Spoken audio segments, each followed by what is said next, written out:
Bill Gates famously once said how if you're born poor, it's not your fault. But if you die poor, it's totally your fault. Now, with over 1,700 millionaires being made every day in US alone, according to Fortune, the question is why are people still struggling? And what are the mistakes, the thoughts, and the beliefs that they're having that's keeping them poor?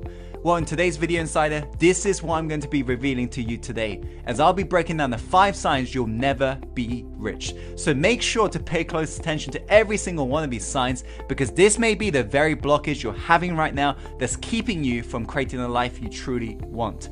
So make sure to pay close attention, and without further ado, let's go on to the first sign, which is you blame others.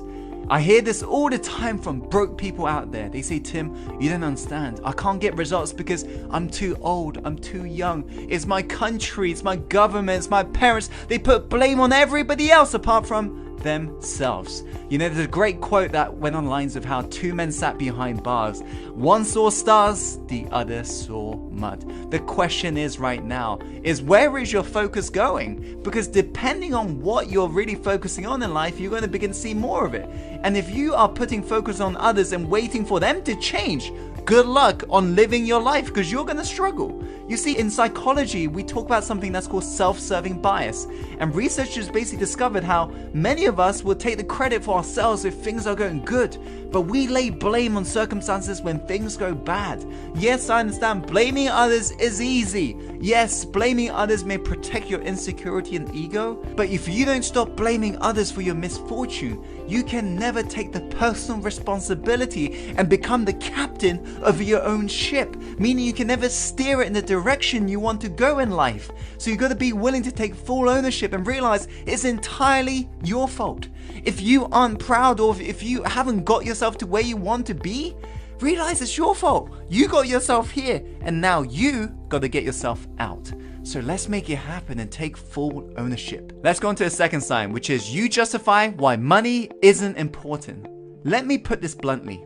Anyone who says that money isn't important doesn't have any.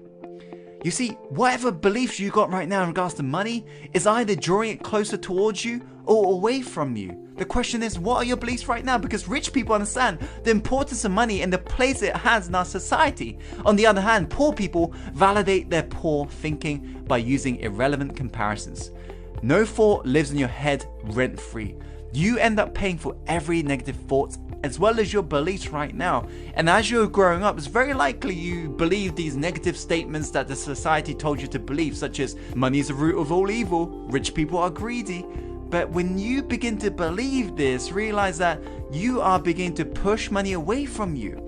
And logically, think about this. You saying money is not important, I'd rather have happiness, it's like me saying I'd rather have my freaking arm than a leg. Why can't you have both? That's the question. Because all money is simply a magnifier. It magnifies who you are at the core. Yes, there are douchebags with money, but at the same time, there are kind, warm-hearted people with money as well. So realize that. Let's go on to the third sign, which is you buy things you can't afford.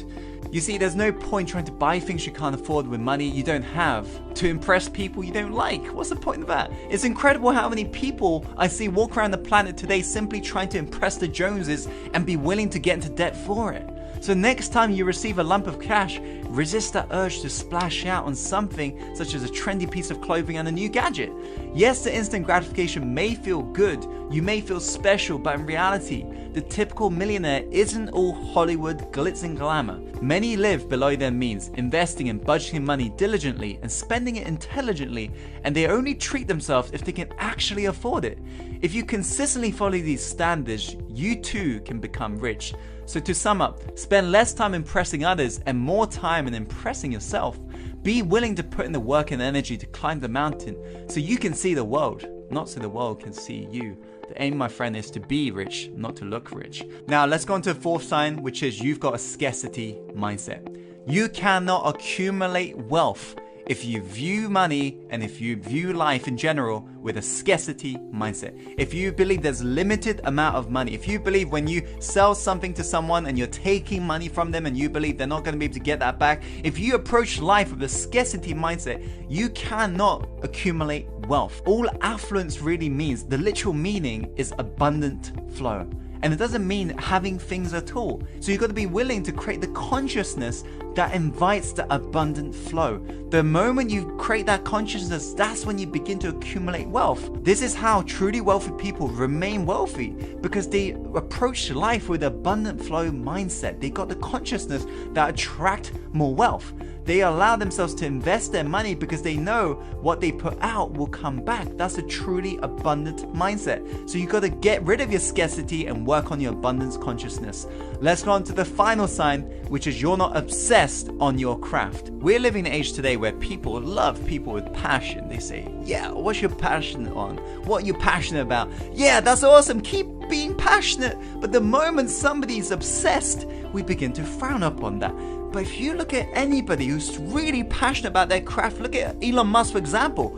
They are freaking obsessed. They're possessed about their craft. They're willing to do whatever it takes to commit to mastery and be willing to make the mission a reality. But we frown upon that. Give me obsession over intelligence any day, because I'll be more successful when I'm consistent with my effort. It doesn't matter in this day and age whether or not you're intelligent. It matters whether or not you're consistent with your actions. And consistency comes from sheer obsession towards your craft. So find what you truly love to do. Yes, find that passion, but be willing to get obsessed over it. Be willing to be obsessed on the marketing that product, selling that product, getting out to a marketplace. Be obsessed with your craft, because if you aren't, you'll never be rich in your life.